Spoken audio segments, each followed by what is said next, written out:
Go ahead. Keep scrolling through those move-in ready Zillow listings. If you actually enjoy subsidizing your landlord's early retirement, well, you struggle to afford avocado toast in some 400 square foot luxury box. I'm here to expose the pretty house trap that keeps, 90% of you broke and aesthetic obsessed. Look, you aren't actually buying a home. You're buying a 30% markup on IKEA furniture and staging. I mean, I get it. You want the quartz countertops and that open concept layout, because that's what the influencers told you success looks like, right? But let's do some actual math instead of just staring at pretty pictures. When you buy a house that's already been flipped or renovated to perfection, you're paying for someone else's profit margin. You're literally volunteering to hand over an extra $50,000 or even $75,000 just because you're too scared to deal with a house that smells like a wet dog and has 1970s shag carpet. You're being sold a lifestyle, but what you're actually buying is a 30-year sentence of being house poor. I'm going to show you why your dream home is actually a financial nightmare, and how my ugliness discount strategy is the only way you'll actually build real wealth before you're 60. While the rest of your friends are busy taking welcome home selfies in front of overpriced beige drywall, I'm going to teach you how to spot the hidden gold in the properties everyone else is too elitist to touch. Most people see a disaster. I see a 20% equity gain before the first coat of paint even dries. It's time to stop paying for the pretty and start buying the profitable. Let's be honest. Let's talk about why you're probably going to stay broke while I'm busy buying up the entire block. It's called the effort delta, and frankly, your vanity threshold is absolutely pathetic. Most of you won't even step inside a house if the carpet smells like, a wet dog from 1974. You think you're some savvy professional, right? But the second you see popcorn ceilings or that hideous wood paneling, you're out. That's because you're an emotional shopper, not an investor. You're looking for a backdrop for your Instagram stories, while I'm actually looking at a balance sheet. See, I love those houses. When you lower your vanity threshold, you instantly eliminate 90% of your competition. Think about the math for a second. I mean, really think about it.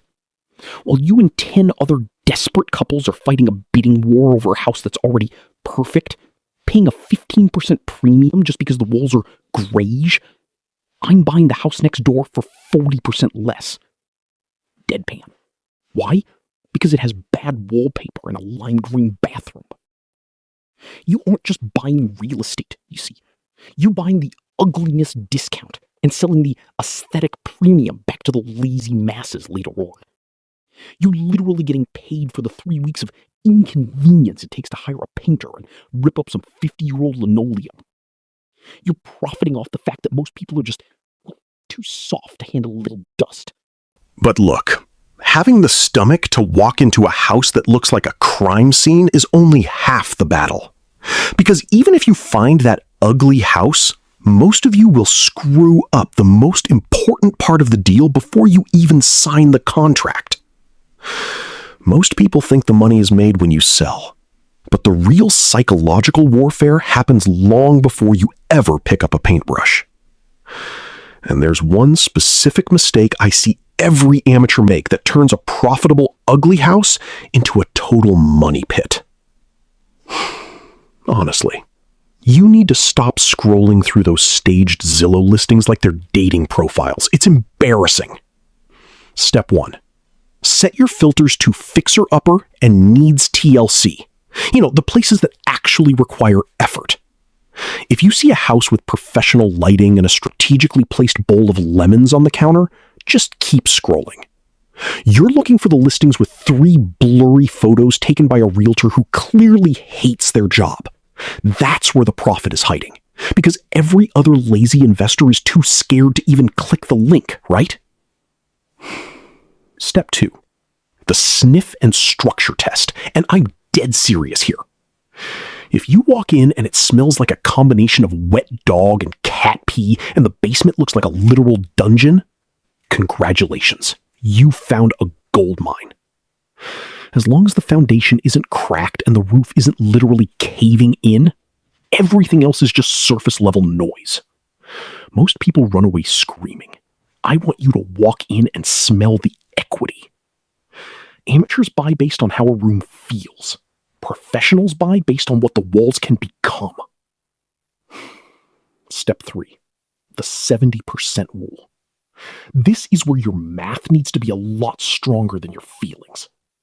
If the after repair value, the ARV, is $500,000, your total cost, including the purchase price and renovation, cannot exceed $350,000, period.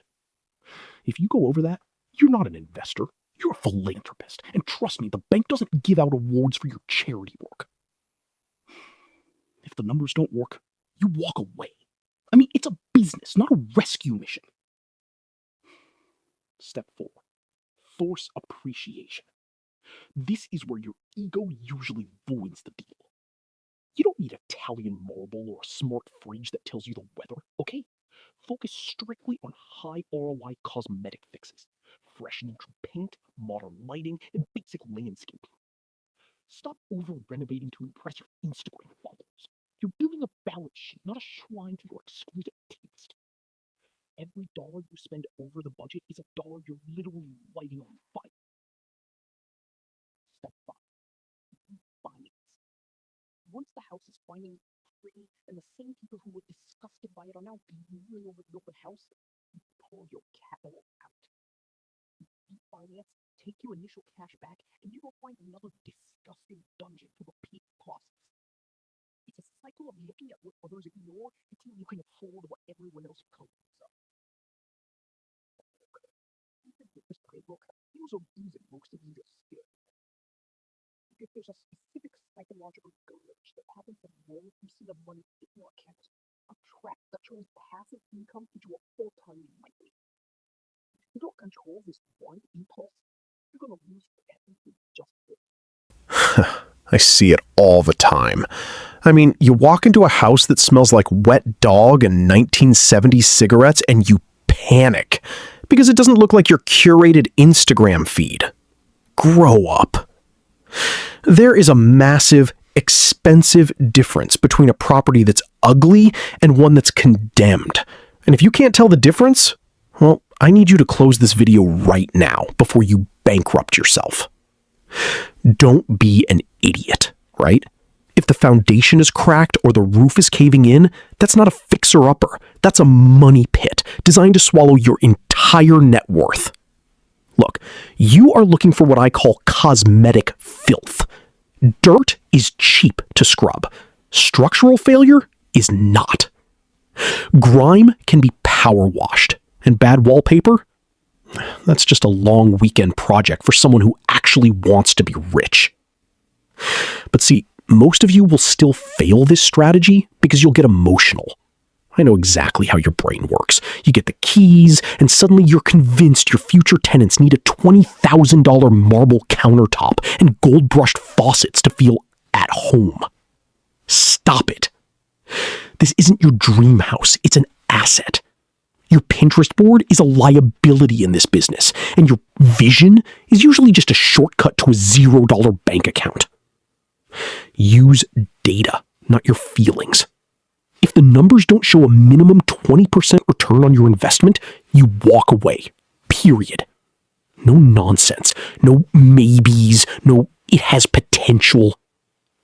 You let some other sucker pay the lazy tax because they were too scared of a little grease, but too stupid to check the plumbing. But here is where the real psychology of wealth kicks in. Even if you find the perfect ugly house and you manage not to overspend on the kitchen, there's a specific moment during the renovation where your brain will try to sabotage you.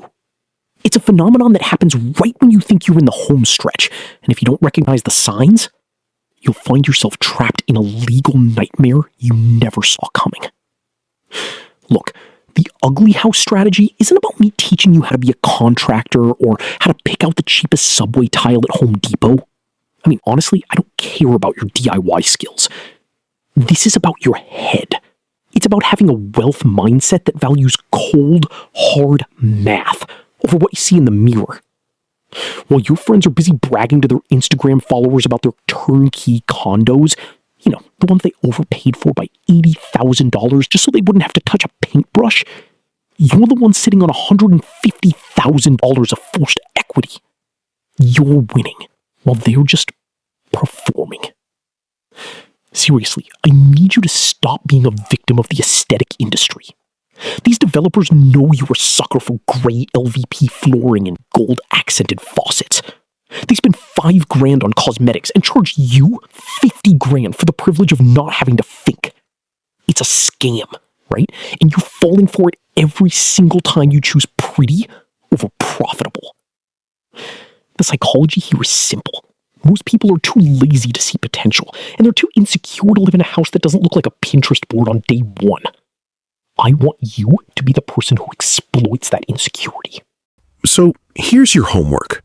Go to Zillow right now. I mean it. Filter for fixer-upper. Find the house that every other refined professional is too sophisticated to buy because the carpet smells like 1974 and the wallpaper is offensive. That smell? That's the smell of a six-figure profit that nobody else has the guts to go after. If you're finally ready to stop paying for other people's renovations and start building your own damn empire, subscribe. If you want to keep paying your landlord's mortgage and funding their retirement while you live in a cute rental, honestly, just keep scrolling. I can't help you if you love being broke more than you love being smart.